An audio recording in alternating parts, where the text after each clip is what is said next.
सरकार के खिलाफ विरोध हुआ तो प्रधानमंत्री ने इस्तीफा दे दिया है, गृह मंत्री ने अपना पद छोड़ दिया है। और अब देखिए किस तरीके से ये कहा जा रहा है दुबई भागने की तैयारी में है प्रधानमंत्री। ये सब कुछ इस वक्त हो रहा है नेपाल में। और अब वही कहानी मैं आपको पूरे अच्छे से बताने आई हूं कि कैसे झुक गए प्रधानमंत्री, असली सच क्या आप लोगों से छुपाया गया और कैसे जेन जी यानी कि जवानों ने, युवाओं ने घंटों में गिरा दी सरकार। और ये नेपो बेबी पर क्यों विद्रोह हुआ, सब कुछ रिमझिम के 5 पॉइंट्स में आपको समझना है। सबसे पहले देखिए कैसे जेन जी ने कुछ घंटों में गिरा दी है सरकार। दूसरा आप देख सकते हैं सोशल मीडिया के अलावा 2 और बड़े कारण हैं, कुछ ऐसे सच हैं जो शायद आपसे छुपाए गए हैं, शायद आपको पता ना हो। तीसरा है 4 बार पीएम बने ओली क्यों भारत विरोधी हैं, क्यों नेपाल के प्रधानमंत्री इतना भारत विरोधी हैं और उन्होंने क्या क्या बयान दिए हैं। चौथा देखिए नेपाल के आंकड़े क्या है और अब नेपाल की सिचुएशन को, एक तो ये पूरा बांग्लादेश आपको दिख रहा होगा,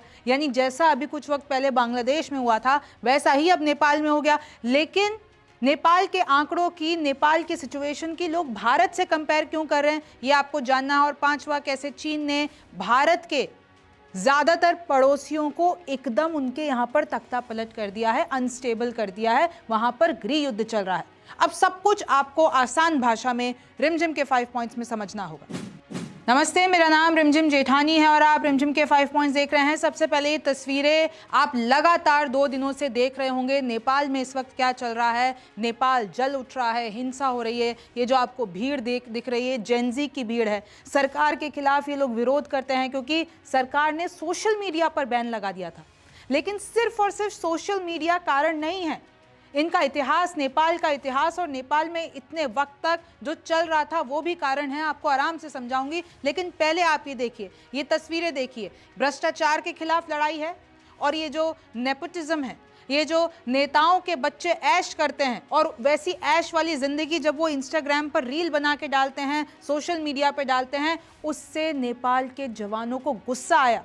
उन लोगों ने संसद घेरी, उन लोगों ने जलाया, उन लोगों ने, ये सब नेपाल की सड़कों पर निकले और इन लोगों ने क्या किया, कुछ ही घंटों में सरकार गिरा दी और कैसे 20 लोगों की मौत हो जाती है। ये है प्रधानमंत्री ओली नेपाल के। और ये वो चेहरा आपको सामने दिख रहा है, 35 साल के ये युवा नेता हैं। और कैसे छात्र आंदोलन से इन्होंने, ये जितनी भी भीड़ आपने नेपाल की सड़कों पर देखी, उनके लीडर ये हैं। इनका नाम मैं आपको आगे बताऊंगी। लेकिन किस तरीके से नेपाल में हुआ, लेटेस्ट अपडेट मैंने आपको बता दिया है। इंटरनेशनल एयरपोर्ट वहां पर बंद किए जा चुके हैं, लेकिन कुछ सूत्र बता रहे हैं कि भाई एक फ्लाइट उड़ती हुई काठमांडू से देखी गई है। कहीं ऐसा तो नहीं है प्रधानमंत्री ओली ने इस्तीफा दिया और अब वो दुबई जा रहे हैं। आपको पता है ना कि कैसे बांग्लादेश में हसीना भी इसी तरीके से फ्लाई करके कहीं ना कहीं अब भारत में शरण लेने आ गई थी। हुआ क्या, देखिए कैसे जेन जी ने कुछ घंटों में गिरा दी सरकार। सोमवार से युवाओं का विरोध प्रदर्शन जारी हुआ। सोशल मीडिया पर, न्यूज चैनलों पर आपने पूरी वीडियोस देखी होगी। 20 लोगों की मौत हो गई, सोशल मीडिया से बैन हटा दिया गया, यानी घंटों में सरकार को झुकना पड़ा। वो प्रधानमंत्री नेपाल के जो कह रहे थे कि मैं मेटा के आगे नहीं झुकूंगा, क्योंकि सोशल मीडिया जितने भी Facebook, YouTube, Instagram, LinkedIn, Snapchat, x जितने भी हैं, इन्होंने रजिस्ट्रेशन नहीं कराया है। अगर जब तक ये रजिस्ट्रेशन नहीं कराएंगे तब तक हम नेपाल में इनको चलने की मंजूरी नहीं देंगे और इसलिए हम इस पर बैन लगाते हैं। तो 3 सितंबर से इन सारी सोशल मीडिया साइट्स को बैन कर दिया, लेकिन टिकटॉक को नहीं किया।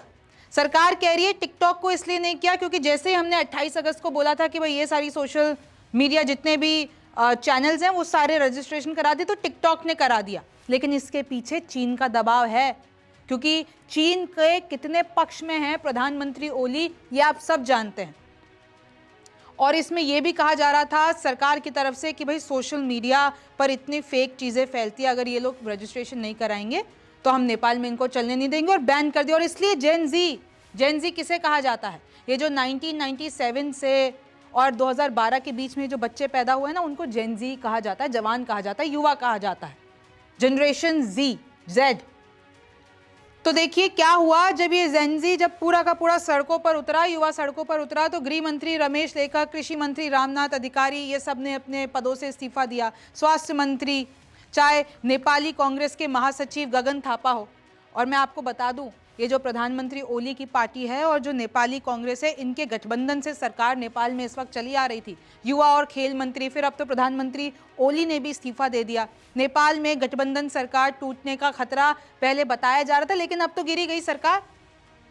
राष्ट्रपति के निजी आवास में प्रदर्शनकारी घुस गए। आप याद कीजिए कि शेख हसीना के घर में जब घुस गए थे सारे के सारे प्रदर्शनकारी, वो भी तो युवा ही थे, वो भी तो छात्र आंदोलन आगे से आगे बढ़ता गया था, तो कैसे उनकी साड़ियां और सब कुछ लूट के ले गए थे। अभी वैसा ही हुआ है, राष्ट्रपति के निजी आवास में घुस गए, पूर्व पीएम देउबा के घर में घुस गए, वहां से विजुअल सामने आए हैं। फिर कैसे गृह मंत्री का जाके घर जला दिया, प्रधानमंत्री ओली का जाकर घर जला दिया। जुलाई 2024 में अगर आप देखते हैं तो देखिए 88 सीटें वाली शेर बहादुर देउबा की नेपाली कांग्रेस थी, एक ये पार्टी, और दूसरी जो 79 सीटों के साथ केपी शर्मा ओली की सीपीएन है।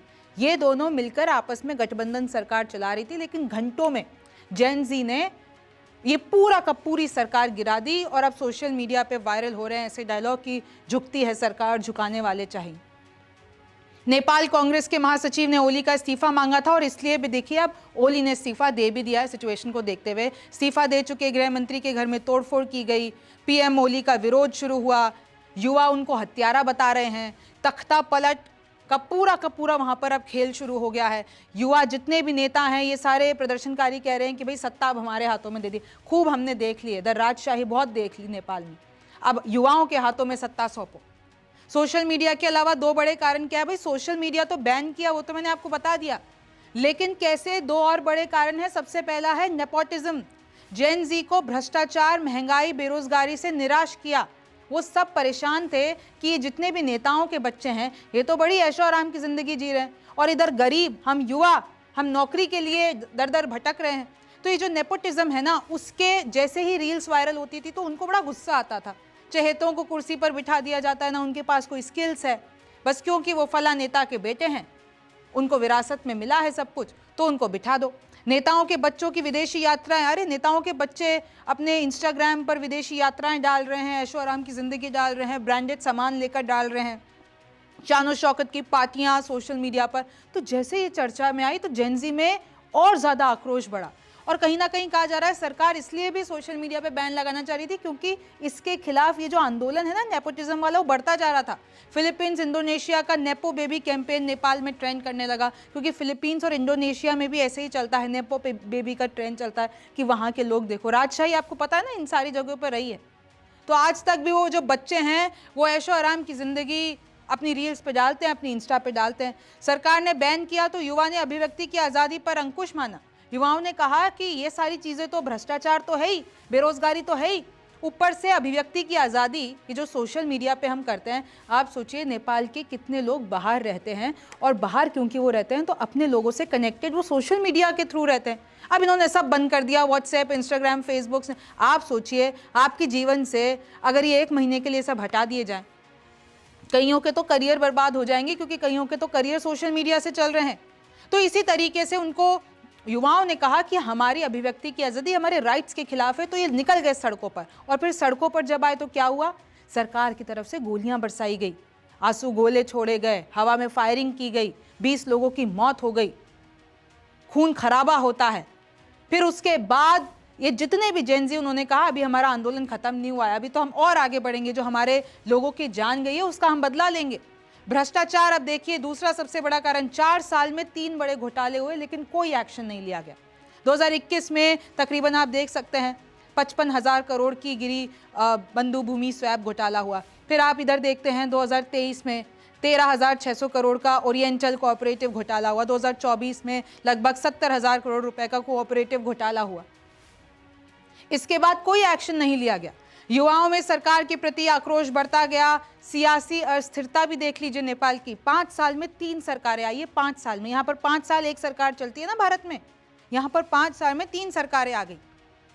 जुलाई 2021 में शेर बहादुर देउबा पीएम थे, फिर दिसंबर 2022 में प्रचंड पीएम बने, फिर जुलाई 2024 से ओली बने हुए। और ओली तो भारत विरोधी हैं।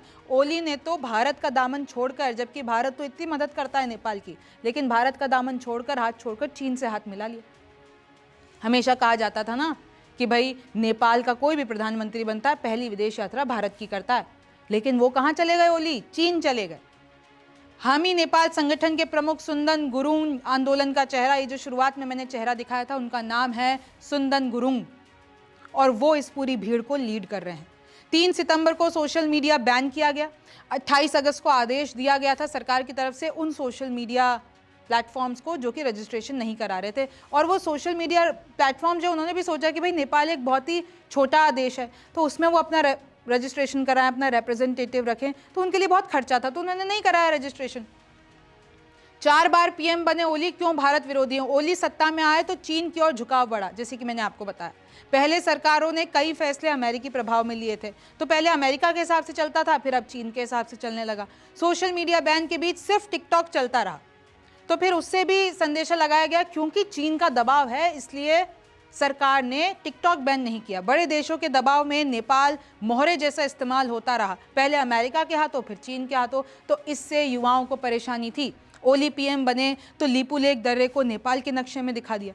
हमारा जो भारत का पार्ट है उसको अपने नक्शे में नेपाल ने दिखा दिया। और अभी जब रिसेंटली एससीओ में जब हमारे जो ट्रेड रूट शुरू किया गया भारत चाइना के बीच में, तो नेपाल के ये सरकार भड़क गई, नेपाल वाले भड़क गए कि तो हमारा हिस्सा है, भारत कैसे, जबकि उन्होंने गलत तरीके से नक्शे में दिखाया। दोनों देशों के संबंध तनावपूर्ण हुए, नेपाल पर आर्थिक दबाव बढ़ा क्योंकि वो बहुत ज़्यादा नेपाल भारत पे डिपेंडेंट है। 2015 में पहली बार जब प्रधानमंत्री बनते हैं ओली, तो बॉर्डर पर नाकेबंदी कर दी गई, भारत और नेपाल बॉर्डर पर। चीन से तेल खरीदा, जब इनके खुद के पेट्रोल पंप सूखने लगे तो भारत के पास नहीं आए, चीन के पास चले गए तेल खरीदने, और उसके बाद मैसेजिंग दी कि हमें भारत की कोई ज़रूरत नहीं है, हम चीन के साथ अपनी दोस्ती करते हैं। कर्जा इतना बढ़ गया चीन से क्योंकि इन्होंने डीले कर ली इतनी सारी। ओली बोले असली, और देखिए कि हम पे अटैक करने की कोशिश की भारत पे, कहते हैं कि वो असली अयोध्या नेपाल में है, वो जो भारत में अयोध्या है वो नकली है, और ये जो योग है वो भारत से नहीं जन्मा है, वो नेपाल से जन्मा है। फिर वो कहते हैं कोविड के दौरान उन्होंने कहा था कि भाई जो असली वायरस है वो तो भारत से आया हुआ वायरस है, ये चीन का वायरस और इटली का वायरस तो भारत के वायरस के आगे कुछ नहीं है, भारत का वायरस बड़ा खतरनाक है। ऐसी चीज़ उन्होंने भारत के खिलाफ बोली थी। नेपाल के आंकड़े क्या है और भारत से तुलना क्यों हो रही है? देखिए, अगर मैं आपको बेरोजगारी की बात बताती हूँ तो आर्थिक असमानता है। जैसे भारत में विपक्ष कहता है ना कि बस एक टॉप क्लास के पास ही संपत्ति है, बाकी के गरीब मर रहे हैं। फिर जैसे कि विपक्ष कहता है कि सिर्फ वो सरकार बिजनेसमैन के साथ डील करती है, बाकी के गरीबों की चिंता नहीं है। तो ऐसी ही सेम चीज़ें नेपाल में भी कही जाने लगी, इसलिए युवा भड़का। बेरोजगारी दर 2019 में 10.39% थी, अभी 10.71% है। फिर अगर आप आगे देखते हैं, महंगाई दर 2019 में 4.6% थी, अब 5.2% है। आर्थिक असमानता हावी है, 20% लोगों के पास 56% संपत्ति है, 56%। तो सोचिए, इसी से युवा और ज़्यादा गुस्सा होने लगा। इंटरनेट पर लोग भारत से कर रहे हैं तुलना कि बेरोजगारी तो भारत में भी है, बेरोजगारी तो महंगाई तो भारत में भी है, और ये जो इम्बैलेंस है रिच और पुअर का वो तो भारत में भी है। तो कुछ लोग तो वो जो सिचुएशन नेपाल में हो रही है वो भारत में, और जब बांग्लादेश में हुआ था तभी भी लोगों ने भारत से कंपेयर किया था। अब जैसे कि मैंने आपको पहले भी बता दिया, जेनजी यानी साल 1997 से 2012 के बीच में पैदा हुए वे, उनको जेनजी कहा जाता है। खासकर ये 18 से 25 साल के बीच की पीढ़ी होती है। लेकिन अब तो आंदोलन में और भी ज़्यादा लोग, अब तो पूरा नेपाल शामिल हो गया है। देखिए, अगर मैं नेपाल की बात करती हूँ तो नेपाल की आबादी तकरीबन 2.92 करोड़ है, और इसमें से 1.35 करोड़ इंटरनेट पर है। तो सोचिए, इंटरनेट पे सोशल मीडिया वेबसाइट्स बंद होने पर, सोशल मीडिया प्लेटफॉर्म बंद होने पर किस तरीके से इन लोगों ने सरकार ही गिरा डाली। 5वां देखिए कैसे चीन ने भारत के पड़ोसियों के तख्तापलट करा है। अब अगर आप भारत के पड़ोसियों की अगर मैं बात करती हूँ ना, चीन ने अपने इन्फ्लुएंस से लगभग हर जगह अनरेस्ट पैदा कर दिया है। चीन सबको कर्जे देता है, फिर कर्जे के दबाव में सामने वाला इतना दब जाता है कि चीन की बात माननी पड़ती है। फिर ऐसा कुछ होता है, अब आप वो अमेरिकी ताकत कह लीजिए, चीन की ताकत कह, ये लोग तख्तापलट करा देते हैं। मैं आपको एग्जाम्पल दे देती हूँ, लेकिन आप पहले देखिए सोशल मीडिया विवाद। सोशल मीडिया प्लेटफॉर्म्स जो हैं वो और भी जगह बैन किए गए थे। चीन में तो आपको पता है सोशल मीडिया चलता ही नहीं है, इनका तो परमानेंट बैन है, इनके लोकल चीज़ें चलती हैं। फिर आप ईरान में देखिए, ईरान में भी ऐसा ही कुछ करने की कोशिश की गई थी, तुर्की में भी, मिस्र में भी, म्यांमार, पाकिस्तान। हालांकि फिर फैसलों को पलटा गया। रूस, श्रीलंका में भी सोशल मीडिया विवाद था। अब आप ये देखिए कि श्रीलंका में 2022 में आर्थिक संकट पैदा हुआ, राजपक्षे परिवार भागा। आपने वही सेम विजुअल देखे होंगे कि पूरी क्राउड, जवानों की क्राउड, ये घुस जाते हैं राष्ट्रपति के घर में, ये लोग फिर भाग जाते हैं। जितने भी लीडर्स हैं उनको इस्तीफा देकर भागना पड़ता है। पाकिस्तान में आपने इमरान सरकार का तख्ता पलट होते हुए देखा अप्रैल 2022 में। फिर म्यांमार में 2021 में सेना ने तख्ता पलट किया, लगभग 6000 नागरिकों की मौत हो गई। अफगानिस्तान में 2021 में तालिबान लौटा और उस वक्त पे क्या कंडीशन थी वो आप सब जानते हैं। फिर आप आगे देखिए, बांग्लादेश में अभी पिछले साल की बात है ना, जब सरकार गिरी थी, शेख हसीना के घर से जो विजुअल आए थे वो अभी तक आप भूले नहीं होंगे। वैसा ही अब नेपाल में हुआ है। तो सोचिए, लगभग हमारे जितने भी पड़ोसी हैं चीन को छोड़ के, उधर सब में एक तरीके से होम वॉर चल रहा है। मालदीव भी चीन के कर्ज में डूबा हुआ है और वहाँ पर भी बहुत अनरेस्ट है। तो देखिए, यही सारी चीज़ें चल रही हैं। अब इस पे आगे क्या होता है, क्या कोई नया संगठन, मध्य पूर्व में भी आपने देखा होगा, कैसे आप सीरिया की बात ले लेते, कितनी जगह अभी आपने पिछले कुछ सालों में तख्ता पलट होते हुए देख लिया और सेम विजुअल होते हैं कि प्रदर्शनकारी सड़कों पर आते हैं, ये लोग संसद भवन जाते हैं, राष्ट्रपति के घर जाते हैं, प्राइम मिनिस्टर के घर जाते हैं, ये लोग जितनी भी मेन गवर्नमेंट साइट्स होती है उस पर कब्जा कर लेते हैं।